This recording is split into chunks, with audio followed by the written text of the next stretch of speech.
Hello everybody, my name is Kanai Manika, and welcome back to the unboxing, where today we are finishing off a collection for once. Oh my god. This figure was also supposed to be unboxed a long time ago. It was supposed to be shipped to me a long time ago. However, government stuff. I ranted about this in the top 15 of 2025. You can go back and watch that. But this is one of two figures that I specifically pointed out that didn't show up to me because this one took so long. This figure was supposed to arrive at my house in September, and potentially even earlier given how other figures in its line had gone before all the tariff shit went into place. But yeah, you saw in the thumbnail. Today we are finishing off the Triforce Trio, getting ourselves a Triforce of Power with the main villain from the video game, The Legend of Zelda, Tears of the Kingdom. That's right, today we are taking a look at Figma number 632, not 232. The Tears of the Kingdom, Ganondorf. This is a bit of a special occasion because this is the first Ganondorf I think Figma has ever done. They didn't do one for or really any Zelda villain. They didn't really do one for they didn't do a Ganon for a Twilight Princess. They didn't do like a Demise or a the fucking sword guy. I forget his name. Fucking Girahim for Skyward Sword. They didn't do the fucking weird painting dude from Link Between Worlds. So this is the first time we've gotten a Ganon or Ganondorf or any Zelda villain, and I'm happy about that. Last time's figure was a little bit disappointing. A very pretty figure, but it's certainly not worth its price. It's just a fucking brick, a statue, but I'm really happy to have it in my collection. But yes, today we are taking a look at Ganondorf. As you can see, he comes in the same style of package that the Zelda and the Deluxe Link came in, where it's got this all-black background slipcover thing. You've got the Good Smile Company logo there, the Figma logo there, the Tears of the Kingdom logo there, some of these Zonai-styled spirals in both corners, a little golden bar that says Ganondorf, Tears of the Kingdom version. It's nice and shiny and premium. You got those two. Also, as a side note, I'm not giving you the pure unboxing experience because there was like tissue paper wrapped around it, or like a wax paper wrapped around the figure when it first came to me. You could see that on the link if you go back to that video, which you should. But yeah, I took it off for the sake of photography and the video. Whatever. But yes, it's an official Nintendo product, and we have this wonderful prototype product shot right here, which is that wonderful, iconic promotional Ganondorf pose. It's so cool. Moving on to the top, you got more of those Zonai spirals with the Figma logo and some of these nice gold details, which just looks so pretty. The bottom has more of the Zonai spirals and a barcode. This side has the game's logo, Ganondorf Tears of the Kingdom version, the Figma logo, Good Smile Company logo, and more of those gold details, which shine so prettily if you look at them. This side, since this is the slipcover, you can see the little cutout. You get the same image that we'll see on the box later, but it's another prototype shot of Ganondorf swinging his sword, Ganondorf Tears of the Kingdom version. On the other side, on the back, we get our promotional shots. We have Ganondorf squaring up in front of Link. You can see his Master Sword right there. It's very cool. He holds his sword. This is him with a spear and an angry face. This is him doing that cool promotional pose. This is him shooting his gloom bow, gloom arrow, whatever it's called, whatever. Here we have him rushing forward with his spear. A look at his back. Two of his different faces, a serious and a shouting. And then an image of everything that he comes with. This is figure number 632 in the Figma line. Good Smile Company. All of your legalese. This is for ages 15 and up. So if you're a kid, don't be watching this video because you should get the fuck out of here. Get the fuck out of here. Get the fuck out of here. Anyways, that's the outside of the box. What about the inside of the box? Because this is a slipcover. So let's slide it out.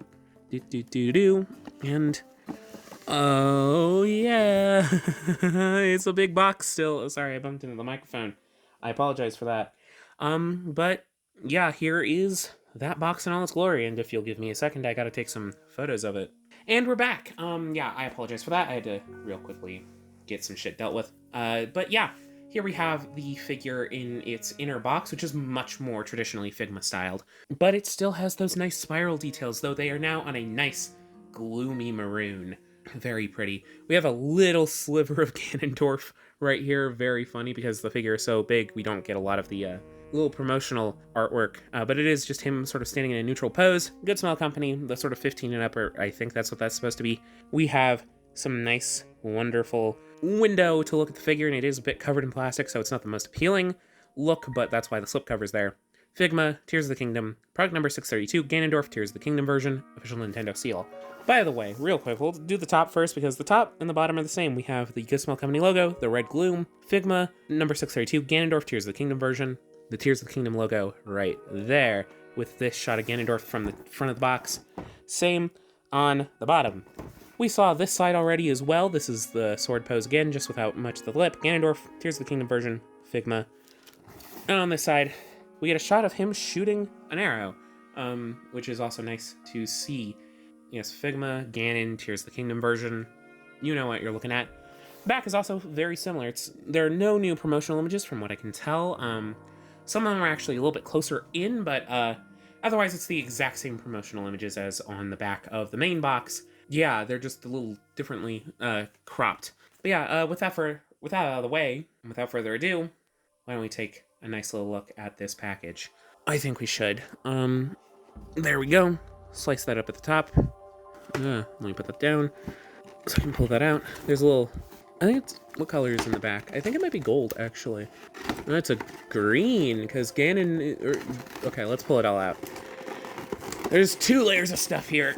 This is the second biggest Figma I've ever looked at. The first being the Emmy, which you guys seem to love video-wise. It's like a gold, again, which is nice. There's a little slip of legalese, seemingly, in the instruction manual. Get that out. Yes, out of the box. Here is the instruction manual, as mentioned before. It tells you how to play with a Figma. But here is everything that comes in the box. It's a double layered set alongside the back of the stuff that's on here. But yeah, I guess we should get into it. Why don't we? Let's move the box back a little bit because it is taking up a lot of space. And we'll start back here because there's a little bit extra stuff, as is expected with Figma. Gotta get it untaped. First off, as per usual, you get a baggie for your accessories. It's the standard Figma bag.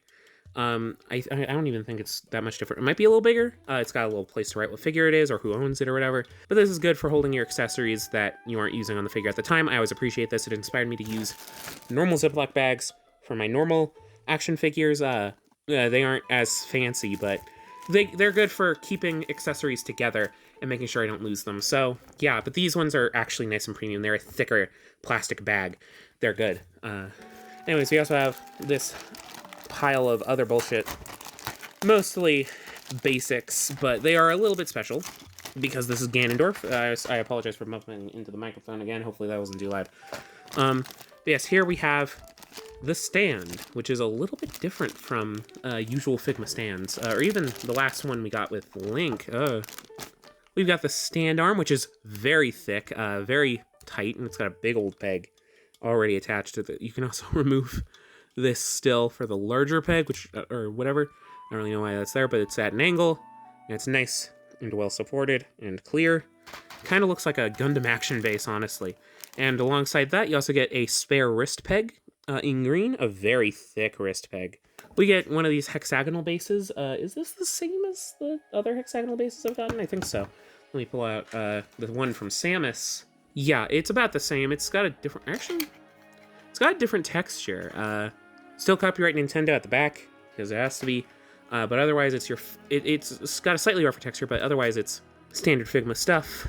And then you take this, peg it down there, and it's got yourself a stand. Because Ganondorf is massive, so he needs the extra weight. This doesn't come with as special of a stand as the Emmy, though, whose stand is insane. This might this be the same stand arm? I'll have to check later. With that, we can move on to the second layer of accessories before we get on to the main event. So I'm gonna do that. Because this gives us our hands, which is where we usually start anyways. So I think it makes sense to start here. So pulling that out of its tray, not too hard, thankfully. Starting off with hands, he comes with fists out of the package, but he also has a set of wide spread open hands, which are very well painted, actually. That inner ring isn't painted. Oh no, I've got a printing error. Ruh-roh. I'll live. It's the inside of the palm, but yeah, mine came with a printing error, seemingly, if you can't tell. That does not have the inner ring. This one does. That's okay. I'm not going to ask for a refund or anything. It's fine. Yes, they are very nicely painted otherwise, despite that. You have some gold on the rings, which is fairly nicely painted. There's a little bit of paint slop, but not too much that's noticeable. And the green of the hands is a very perfect tone for Ganondorf. And yeah, it's a nice pose for them. I put those down. Picking up next, we'll take a look at these. These are our gripping hands. These are good for the swords. They don't have inner rings painted, but that's okay. They don't need that extra detail. But yes, again, the hand is painted very nicely. The gold is very good. And the inside does look good. There's obviously a grippy hole for the blades that it will be holding, whether it be the sword or the spear. But yeah, they also all, by the way, come on individual pegs. These help it so that the hands don't warp. Usually they have like a big spur of like one big piece for normal Figma hands, but since these ones are so big, they had to come individually packed, so it's fair. And finally, what I imagine is another pair. We have our bow and arrow hands, so they are unique and different. So for one side, we have the hand for the arrow, for holding the back of the arrow, pulling it back. Again, more of that nice gold is fairly nicely done. There's a little bit of thickness on the inside there, which doesn't look super appealing, but that is probably great for holding in the arrow. And you have a little hole right there. And yeah, otherwise, very nicely sculpted and painted, a great expressive pose. I guess for holding the bow or something like that. This hand with a big hole in it. Oh no, this isn't for the bow. This is for holding the sheath of his sword. Very cool. Again, the inside isn't painted, but that's fine on this end because it's gonna be holding it. Yeah, that just looks really good. Again, very nicely painted. Outside of that one error, which I'll live with. Next up, let's start going into some of his weapon accessories, though we won't go into all of them until we get to the faces on the next layer. So first off, we have a nice long arrow. This thing is massive. I wonder if you can use it for Link. No, he has an arrow already. You should be fine, but this is fucking huge. It's very nicely painted, too. The white is very clean. The green is also quite clean, and the colors are very appealing. The tip of the arrow has a slight metallicness to it, though it is a little bit of more of a gray than a silver. There's a little bit more paint slop towards its end, but that's okay. I understand. But it's worth noting if that is a deal breaker for you. But yeah, very nice looking. And then to go alongside that, we have this fucking... that's supposed to do that, I think. We have this massive bow. As you can tell, the top popped off, but it's meant to do that because it's a peg. You just plug that back in, because that's how you get the hand in. You slide it in there. Yeah, oh my god, I need to go back to 1x scale because this thing is huge! Oh my god, look at that next to my hand. And it's also very nicely painted. I like the patterning down the sides, and the red and the teal are very clean as well. There's a little bit of fuzz, but otherwise it's fairly clean, and you're not going to notice it from a distance. The gold is very intricately sculpted and painted here on the tips. There's no, like, string, but that's okay. That you can imagine a string or put in your own. It makes it a little bit more hassle-free to play with the arrow itself. This is insane. Next up is also another insane accessory because it comes in 2 fucking parts in the box, so it would be too big to actually store. We have the Gloom Spear. Very big again. He's meant to hold it here, seemingly. So you just kind of slide the hand in there. And let's look at the blade for a second on its own. This is so nice. It's got the little bit of metallic. It's got some nice delineation in color between the body of the blade and like the tips, like the edges. The edges are a little bit more shiny, which is just such a good effect. The little tassel is just kind of permanently sculpted in there. It is painted very well and sculpted very well. It doesn't take away from shit too much. The little dragon head eating the blade almost. Oh god, that's so cool. The fucking text there. And the handle is in that nice teal. And the rest of the handle is very nice as well. It's got some red and some teal again. If it'll focus, come on. And the golden tip at the end, which is nice and sharp. And then you plug it all together. Once it's all done, you get this. Again, it's huge. I have to fucking move my hand back. This thing is massive. This is big. This is $110 worth of action figure right here. But yeah, that's layer 2. Now we gotta look at layer 1. Let's put that there. So we can take a look at the main tray, which is obviously a little bit extra thickened. Not just because he's big, but because of the extra layer. So he comes with his stern face on out of the box. He also comes with this. The laughing face. This was seemingly included because it's like a meme. This is him laughing over Sonia's body, seemingly. Even though it does have the tear already in his forehead, because this is meant to be mainly boss fight Ganondorf from the end of the game. So he does have the little stone in his head, the sacred stone, whatever, secret stone, bullshit, whatever it's called. I'm bad at words. The pupils are a lot more visible on this version than on the prototype, which is nice, and it's just a very goofy expression. I'm glad he has it. I wish that the Zelda had some accessories to go with this scene as well, but whatever. And then he also comes with a somewhat less good, but still nice shouting face. Again, it does look way better now that I can see the eyes in person. It does look way better in person. It does fit Ganondorf, and obviously, you just kind of peg it in the back. It's so nicely done. The gold on the crown, the red hair going all around in the eyebrows. It's so nicely done. It's very good. It's very good. This is why I pick up this line. But yes, moving on to weaponry, we might as well get a little addendum from something that we got in the last layer. For the arrow, and I imagine for other stuff, but mainly for the arrow, you get a bit of gloom to go along with it. It looks great, honestly. It looks like you split it in half and then put the arrow in somehow, I guess. There's room for the tip right there. But it's a somewhat rubberier plastic, not that pliable, so be careful not to break it, but it does look like the gloom effects from the game. A nice little like dark red fireball with it really thickening towards the edges. It's so nice. It's very simple. I don't even think there's any paint on this, but it works so well just because of the plastic they chose. It's so good.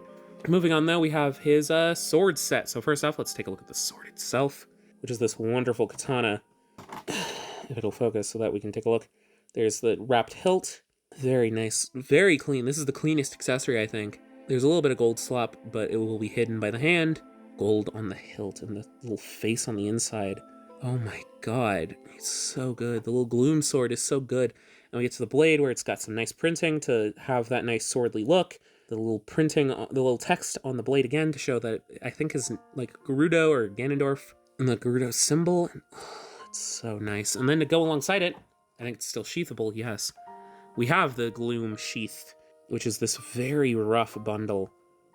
Very intentionally so. It's very nice. Then we have the little Gerudo patterning, a little bit of sloppiness in its paint job, but very hefty, honestly. That's nice. He can hold it, seemingly, with that one hand that we noted earlier. We got this little rope as well. But you can also sheath the blade inside of it. Again, it's a somewhat loose connection, so don't tip it down like this, but let's move out a little bit. There we are, so you can see the full thing. A very nice sheath, a very nice bundle of stuff. Yeah, that's all of its accessories, which may seem light, but they're all big accessories because he's a big figure. And I feel like he does come with about everything that I would expect from this rendition of Ganondorf. And to be fair, they could have done other versions of Ganondorf. Obviously, they could have taken off the little head, the little thing in the head to make it more flashbacky, or they could have, I don't know, made it the weird gloom Ganondorf, but I think this was the right call to get just a standard issue Ganondorf in people's collections, because they haven't done that yet. Like, if they have, they could have had the Twilight Princess Zelda to have a normal Zelda, but we needed a Ganondorf that's just normal Ganondorf, and this is a very nice, very good normal Ganondorf, one of my favorite designs from this somewhat samurai-inspired look. It's time to take a look at the figure itself, and he's covered in plastic so that he doesn't chip paint, because he's so big. He's heavy too. When I first got the box let's move to 1 times. When I first got this box, when I tried to pick it up because I was doing something for friends, I was like, I picked it up and I'm like, that's heavier than expected, way heavier. But yeah, here he is, laying him down in all of his glory. Whoa, gotta move some of the plastic out of the way. There's some around his hair, so that doesn't chip with the back. Some around where his waist cape is. And there's a little bit more in the torso. Let's see if he can stand on his own. He might need the stand because his feet are small, size-wise. But yeah, he is a big hunk of plastic. Like, again, you can see the price coming in for this one in comparison to Zelda, who, I will remind you, at least where I bought it from, and a lot of other, and some other places, cost the same amount of money. But yeah, what a pretty figure. Let's do a full rotation so that you can get a good look at him. But yeah, he some of the joints are a little obvious, but otherwise, just a nice, big figure. He's wide, mainly, I think, which is accounting for a lot of his size. I had to move that off screen because I was getting a little bit annoying about the angle of the hand, but yeah. Okay, there we go. There we go. That's the play. That's the play right there. Let's take a look at him a little bit closer so that we can appreciate all of this detail that they put into him. First off, at the top of the head, he has that stern face, which is very Ganondorf. He has the little secret stone in his head, again, and the little bit of the ponytail look popping out the top of the head does add a lot, honestly. It does make him look good, and the hair is very well sculpted. There could be a little bit of, like, extra paint if they wanted to give it a little bit of extra definition, but it looks good, and it looks ripped straight out of the game. The skin tone, the hair, all of that. Yeah, it's just good. The torso, let's take a look at that. Very wide again. Could have had a little bit more detail maybe here for shading and whatnot, but it's fine. It has very nice musculature and definition in that. And the jewelry too. Look at that jewelry. Look how well it's sculpted and painted. The nice gold going around with the little spots of the jewels, and it goes all the way around him into the back very nicely. And we have this nice dragony pattern, almost Wind Waker-esque, which is nice. I do love Wind Waker Ganondorf 2, probably one of my favorite, if not my favorite, look for him. And this is very much pulling from that, which I appreciate, in a sort of like big kimono-esque style. Yeah, it's very cool. And he has some tattoos on this side, which are sculpted in, but also delineated with a different color, which is very nice to see on this side. We are going to have to be doing 2 different sides for that, interestingly. This arm has all of this nice gold jewelry. Again, very nicely painted. Better painted than on the accessories, which I think is important. And they go all the way down, and it's a very nice premium looking gold too, like just the right amount of shine to not feel cheap, I guess. And it goes all the way down. Otherwise, the musculature is also very well defined. Let's take a look at his back as well, because that continues that nice dress detailing. Even this side has some very nice detailed printing, which is very nicely painted. Maybe the yellows could be a little bit deeper and thicker, but yeah, and then the back also has all of this, and this little tassel. Mine got a little bit of gunk on the back, but buff that out or something. That's unfortunate, but yeah, whatever. It's going to be from the back anyway, so I can live. Moving on to this arm, it's very much more of a plain dress look for most of it, but the folds are very nicely sculpted. The jointage is somewhat obvious, mainly in the shoulders and here and here. I'm getting action figures for a reason, otherwise I'd just buy a statue. I'm willing to live with the compromises. We have the little bit of that around the cuff, the hand is there, and then on the inside of that, there's also more of that beautiful, beautiful paintwork. It's so good.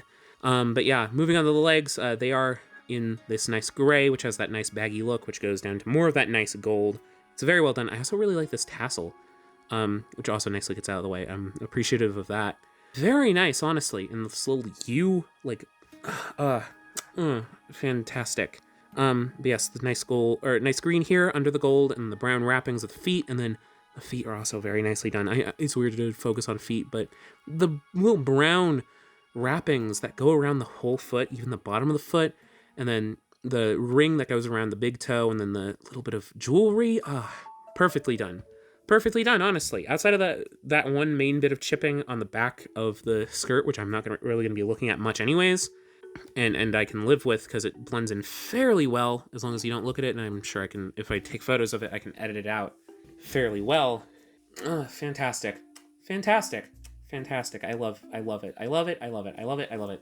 It's so good. But now I need to take a look at the articulation, which from what I've seen is a little bit lackluster, but he's a bigger, bulky character, so it's a little bit more justified. Anyways, let's take a look at this. So the head is on a standard Figma sort of hinge ball joint. And I think there's some hinging in there's some hinging in there. So, and well, first off, this is on your standard Figma style wrist peg. So swivel, hinge, swivel, able to get out of the way and swing however you want for whatever dynamic action pose you're doing. That's awesome. Really helps to add some dynamism to them. So the head is on a ball joint, which is connected to a hinge, and then I think there might be a ball joint at the bottom, but then this is also a hinge, which allows them to look up fairly far, down, that with just the hinge, and then with the rest of the neck, he's able to look all the way down, which is wonderful. He has some tilt side to side, not a ton, but workable. And also the hair is, like with the other Zelda sets, seemingly is able to move out of the way for the back to help give him as much range up as possible. Shoulders, seemingly about the same. This shoulder is going to be a little bit more limited because of the bulk around it, but you have your usual hinge, so it's able to go up about that far. You kind of need to tuck this one in, but that's okay. You can tuck this one in for full T-posing range. You can swivel all the way around. And I think they both have butterflies too. This one isn't really able to go that far inward, but this one, let's see. This one's able to go inward. This one isn't really because of the bulk of the dress he's wearing. So let's now take each arm separately because each one is different. This one has more limited articulation than this one. So, bicep swivel. Very tight bicep swivel, but it's able to go all the way around. Double jointed elbow, able to go, I want to say that's 135? Or you can do much more than that if you play smartly. Don't fully engage the upper joint. Do the lower joint a little bit early so that it can do a more full curl. And the wrists are the same wrist pegs, swivel, hinge, swivel. Fairly standard for Figma. Oh, that's a big gap if you're not careful. But yes, this side also has a wrist swivel. The upper joint will want to move out of the way first, which is able to swivel, but there's a bicep swivel there. It's very, very tight though. Single jointed elbow on this side, but it's able to get a fair amount of range. Less than the other side, obviously, but still fair. And you have your swivel, hinge, swivel, and then this is on a hinge, so it can go down that far and forward that far. Torso. Let's take a look. I don't think there's a lower torso joint, or maybe there is. Yeah, there is one. It's just connected to all of this bulk. Okay, so first off, let's take a look at that upper joint. So it's on a ball joint. It'll go back fairly far, forward fairly far, and side to side tilt very nicely. Not as much to this side again because of the dress, but to this side you're fine. And then you also have your swivel here. Also, before we get to that, this is on another similar joint to the hair, where it's able to swivel, hinge, swivel. I don't think it has much swivel at the top, but at the bottom it does. You're able to get a little bit of waist swivel here, not a ton, but a little bit. It'll arch forward a little bit more. Not really arch back anymore, but it will assist in your poses. These are on ball joints, these little side bits. Seemingly on ball joints. Is this back bit on a ball joint? This back bit is on a hinge. The dress is a little bit awkward, but it is able to get out of the way. Some of the folds do get in the way, but it's able to skirt around. This is on a hinge. These are on ball joints, so they're able to get out of the way for you, which is more than I can say about other figures. So legs have no drop down and are fairly standard. Otherwise, seemingly very tight. So I'm gonna be very careful. So able to kick forward that far on this side. Are they able to kick back at all? They're able to kick back at all. Is there a drop down? I think there might be a little bit of drop down, but it's very hard to activate. And outward, not super far, but that's livable. This side's probably gonna have less forward and backward just because of the limits of what's around it. So just work, be careful and work with what's around it. This cut provides a very nice thigh swivel, which looks very nice. Single jointed knee, which is able to go about that far, which I think is more than enough for your Ganondorf, but if that annoys you. No boot cut up there, but there's a swivel here. At the top there, you're able to hinge forward and backward, forward, backward, so you can see it more straightforwardly. A pretty dang good ankle tilt. And then you have a toe bend. So yeah, certainly not going to be the figure that poses the best in your collection, but he poses better than I think you would expect. Obviously, his bulk does get in the way of some things, and the bulk everywhere, whether it be parts of the clothes that he wears or just his wide body. But he is still able to get into a fair number of action poses. He's not as articulated as Link, but I think everyone expected that. And overall, I do think he's satisfactory. And overall, this package is pretty satisfactory, especially in comparison to last time. Have I still ever found the highs of my first big Figma Nintendo figure, the Samus from Metroid Dread? I don't think so. That figure is just a cut above the rest. That is one of the best figures I've ever owned ever. So not being as good as that isn't me damning the figure. This is a really good figure, and probably the best Ganondorf on the market. It's the best you're going to get of this character, if anything. He also does go well with your Link and your Zelda. The Zelda is the least worth it of the three. But if you just want a Ganondorf for whatever Nintendo villains display that you want, this is a very good one, because it is a great design of Ganondorf. It is a great rendition of that design. And yeah, Amazon had it for a little bit too expensive for a while, but now I'm pretty sure it's still on BBTS for about $110, and I do feel like $110 is fair for this figure, with the size of the figure that you get, and the size of the accessories, and the amount of accessories that you get. Maybe a knife would have been included, but I do think that should have been included more with the Zelda. Again, that Zelda should have had puppet accessories. But yeah, this is a good figure. This is a good figure. This figure, good. This good figure. Good figure. I'm stunned a little bit. Not as much as I have other figures.